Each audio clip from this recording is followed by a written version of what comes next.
मार मार तो पीछे पीछे बिलाल मार मार भाई একটা ম্যাচ ভাই রিভাইভ দে ভাই রিভাইভ দে এ ভাই একজন ম্যাচ তো বুঝে না একজন মার বে মার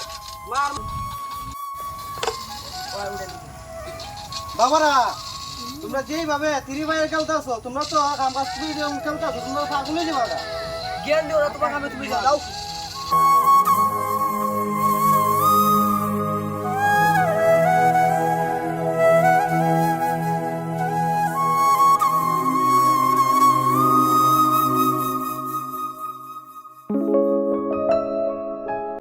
দেখ রে বন্ধু আজকে মুরব্বির কথা ফোন ছিল আমার বন্ধুরা পাগল হয়ে গেছে আজকের পর থেকে আমরা ফ্রি ফায়ার খেলতাম ঠিক আছে রে বন্ধু আজকের পর থেকে ফ্রি ফায়ার খেলতাম না মার মার মার ফ্রি ফায়ার এমন একটা জিনিস বাচ্চারা ভবিষ্যৎ অন্ধকার করতে পারে, এতে কোনো সন্দেহ নাই। আপনাদের বাচ্চাদেরকে ফ্রি ফায়ার থেকে দূরত্ব রাখবেন। ভিডিওটা ভালো লাগলে আপনারা শেয়ার করবেন, কমেন্টে জানাবেন। এটাই আমাদের ভিডিও।